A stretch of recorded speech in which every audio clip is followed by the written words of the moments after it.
Hello everyone, today we are going to be showing another layer 2 farming route, mainly because I've learned a new, very efficient way to fight bounders. Not to mention I've further optimized this route, getting an extra chest with only a couple extra seconds of work. So yeah, my layer 2 farming route is just getting better and better. Also, before I forget, this is the last chance you have to enter the big giveaways we're doing on our Discord server. But if you're watching this in the future, there's probably another giveaway going on right now. Anyways, back to the run. So once you get the key, you want to chuck this in the door, and we're going to go straight through.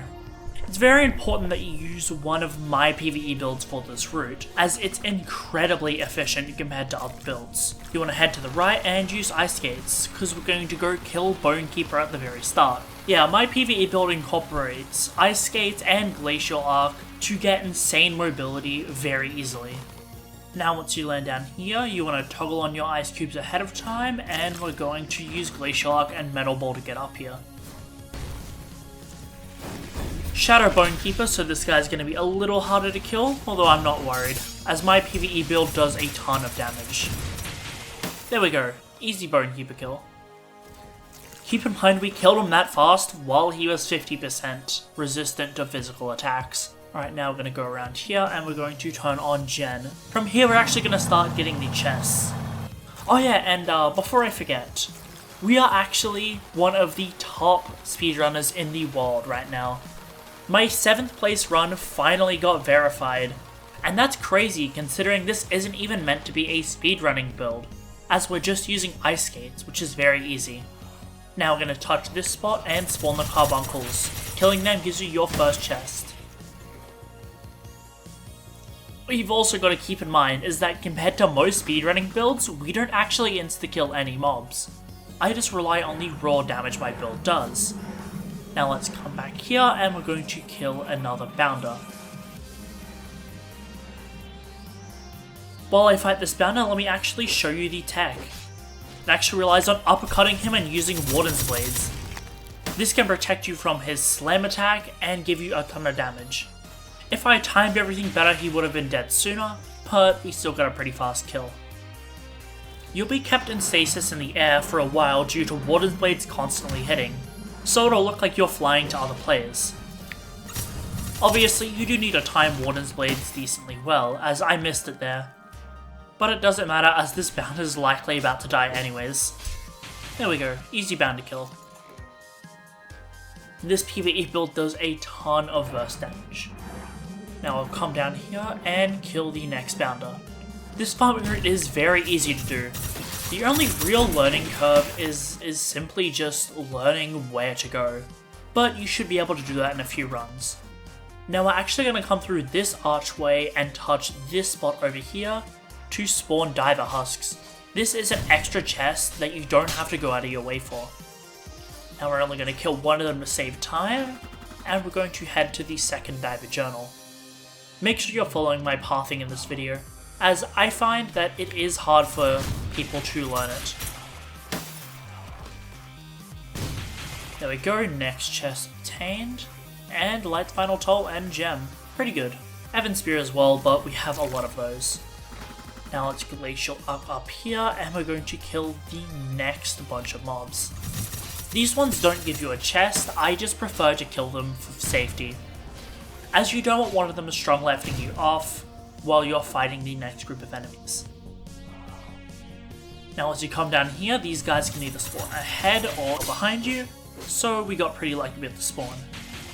Right, once they're dead, you want to metal ball to this chest, just so you don't get affected by the wind. Now we're going to jump down here and kill another bounder for safety. You don't have to do this bounder separately, I just like to do it for consistency.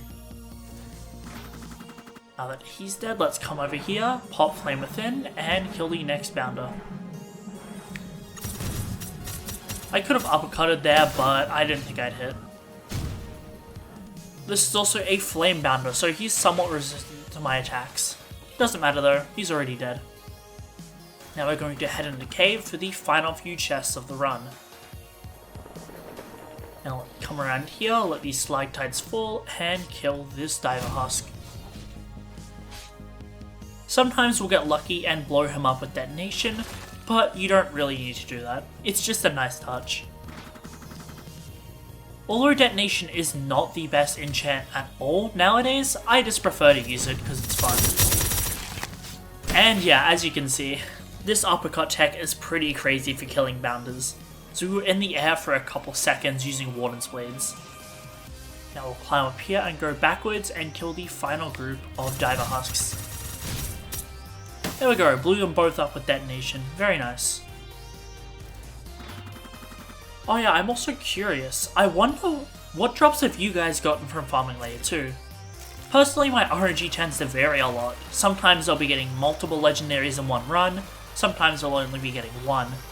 So let me know in the comments what are some rare drops or lucky runs you guys have gotten. Now for Bounder's Nest Skip, you just want to climb up here and dash there. From there you can just Glacial Arc up, and we're going to go get the last chest before Chaser. You want to just come along here, and we're going to start ice skating towards that far off tower. We go in there to kill an extra Bonekeeper for the sake of chain stacks and one more chest. To be clear, this build does not need Chain of Perfection stacks to 2-cycle Chaser. Although it does make gripping him with this build easier since you can afford to get hit.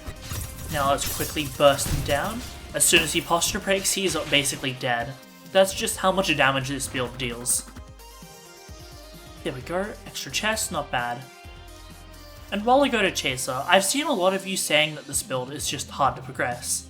Which I totally get, this is a build that is heavily optimized. That's why I'll be having a much easier beginner focused build coming out soon. That is still very good for layer 2s. Anyways, let's pop Flame Within and kill Chaser.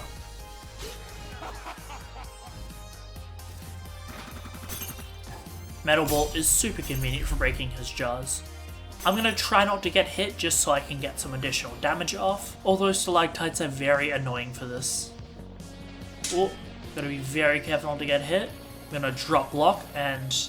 Right, we lost our chain stacks, but I don't think we'll need them to kill Chaser here. I'm going to spam out all of our mantras and deal a ton of damage to him.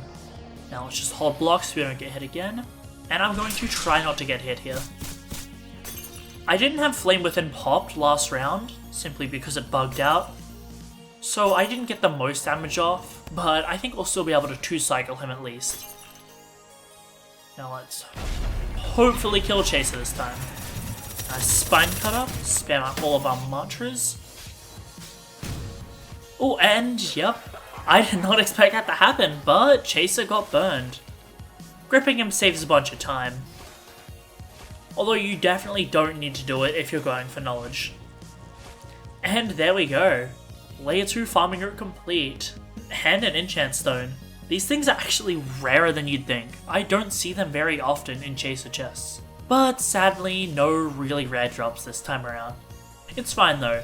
Anyways, I hope you guys have enjoyed. Make sure to like, subscribe for more PvE content. Also, join the Discord server for the giveaways.